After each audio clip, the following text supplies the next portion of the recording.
اولنی سوال موږ سره په دې نشست کې هغه دا دی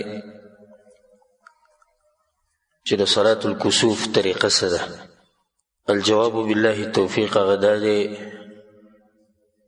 چې کسوف او خسوف د په عربۍ کې نور یا سپومۍ تورېدو ته وایي. زموږ خلک چې وایي تندر نیولې ده، سپومۍ تندر نیولې ده، این توره شوې ده او د هغې جغرافي اسباب هم شتې، طبیعي اسباب هم شتې. یو سبب د هغې دا دی چې الله سبحانه وتعالی پرې د خپل بندګان یاروي. او ځکه حدیث کې راځي په صحیح بخاري صحیح مسلم کې دا حدیث دی، ابو مسعود الانصاري دا روایت دی، رسول صلی الله علیه وسلم وی ان الشمس والقمر آیتان من آیات الله.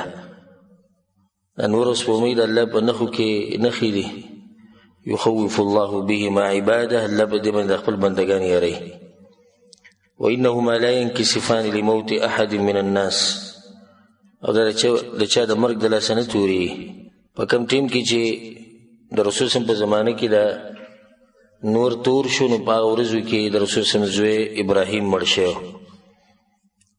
نو دا وخت د خلکو دا عقیده او په جاهلیت کې هم دا و چې دا نور او سپومۍ چې تورېږي نه چې ته د یو غټ سړي د مرګ د لاسه.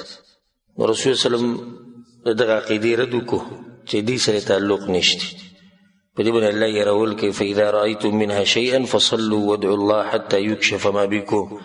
نو که چېرته داسې تاسو وینئ چې نور تور شي یا سپومۍ تورې شي، نو بیا لمونځ کوئ، دعاګانې د الله نه غواړئ تر دې چې دغه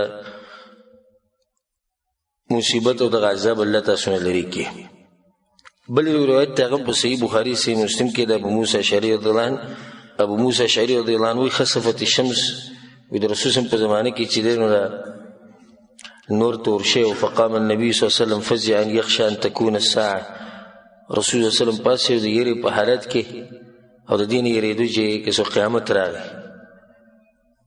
او دا د افسوس خبره ده چې پیغمبر صلی الله علیه وسلم د دې نه یېرېږي او موږ دې نه یېرېږو. موږ ته د عامه خبره ښکاري چې نور تور شي یا سپومۍ توره شي، حالانکه پیغمبر صلی الله علیه وسلم ویلو د هغوی کسو قیامت راغی. فأتى المسجد، نو رسول صلی جمعات ته راغی، فصلى بأطول قیام ورکوع وسجود رأیته قط یفعله. رسول صلی وسلم اوږد لمونځ وکړو، په هغې کې اوږد قیام وکړو، اوږد تلاوت، رکوع او سجدې، او داسې اوږد لمونځ ما چې ته د رسول صلی نه ولیدلی. بیا رسول صلی الله علیه وسلم د لمانځه نه بعد خطبه وکړو، په هغې کې وایي هذه الآیات التي يرسل الله لا تكون لموت احد ولا لحیاته. دا نښې چې کومې تاسو وینئ نه دا د دې لپاره نه دي چې څوک مړ شوی دی یا څوک پیدا شوی دی، ولکن یخوف الله به عباده، مګر الله په دې باندې خپل بندګان یاروي. فاذا رأیتم شیئا من ذلك فافزعوا الى ذکره ودعائه واستغفاره. که تاسو چې د دې څه وینئ نو بیا لمونځ کوئ، الله یادوئ، دعاګانې غواړئ د الله نه، بخښنه غواړئ د الله سبحانه وتعالی. یو غټ سبب هغه دا دی چې الله سبحانه وتعالی دې د لاسه خپل بندګان یاروي. او زمونږ په دې وخت کې خو دا بار بار کېږي او په نږدې نږدې وختونو کې کېږي. دلیل دی په دې باندې چې زمونږ ګناهونه ډېر دي او د الله سبحانه وتعالی نافرماني ډېره شوې.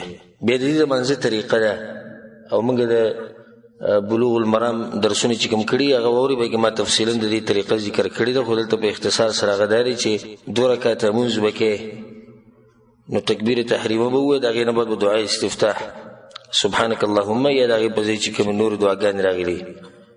اعوذ بالله من الشیطان الرجیم، بسم الله الرحمن الرحیم، سوره فاتحه به ووایي، او د هغې نه بعد به تلاوت کې اوږد تلاوت به کې ښه اوږد، او بیا به رکوع له لاړ شي. او رکوع نه چې راپاسي بیا به سوره فاتحه وایي، بسم الله الرحمن الرحیم، او سوره فاتحه به شروع کړي، او بیا به تلاوت کې او اوږد تلاوت به وکړي، خو چې د اولني نه لږ کم وي، بیا به رکوع له لاړ شي. او دا رکوع به هم ښه اوږده رکوع کوي، خو چې د هغه اولني رکوع نه لږ کم وي. بیا چې رکوع نه راپاسي دغه ټیم کې به هم ښه اوږد ودرېږي، بیا به سجدو لاړ شي، 2 سجدې به وکړي، بیا به راپاسي سوره فاتحه به ووایي او تلاوت به وکړي، خو د دې مخکیني رکوع د تلاوت نه به لږ کم وکړي. بیا به رکوع ولګي، بیا به راپاسي، بیا به سوره فاتحه ووایي، بیا به تلاوت شروع کړي، بیا به رکوع وکړي، بیا به سجدې ولګي چې د هغه مخکې سجدو نه لږې لنډي، او بیا به سلام وګرځي. دا طریقه ده د صلاة الکسوف چې چا کړی هغه ته به ښه معلومې، خو د افسوس خبر دی چې زمونږ ډېر خلک یې نه کوي، اکثر به کوي زمونږ په مذهب کې نشتی.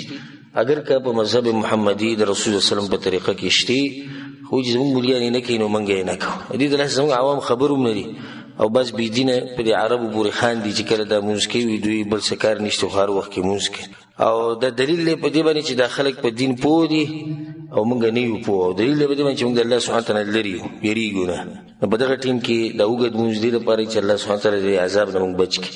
او په دې باندې دلیل دی د عائشة عنها روایت دی په صحیح بخاري او صحیح مسلم کې شته چې خسفت الشمس في حياة النبي صلى الله عليه وسلم د رسول صلی الله علیه وسلم په ژوند کې انور تور شو، فخرج الى المسجد رسول صلی الله علیه وسلم جمعات ته ووتو، فصف الناس وراءه، خلق برسول الله په شاته ودرېدو، فكبر فقرأ النبي صلى الله عليه وسلم قراءة طويلة ثم كبر فركع ركوعا طويلا ثم قال سمع الله لمن حمده. وبعد اخره پورې دا طریقه بیان کړې کوم چې ما تاسو ته بیان کړه. په اخره کې عائشة عنها وایي چې فاستكمل 4 ركعات في 4 سجدات. رسول الله صلی الله علیه وسلم 4 رکوعګانې وکړې په 2 رکعتونو کې او 4 سجدې. نو 2 سجدې خوشتي او دا رکوعګانې 2 رکوعګانې په اولنی رکعت کې او 2 رکوعګانې په دې دویم رکعت کې. دا طریقه ده د کسوف یا د خسوف د منځه. والله اعلم.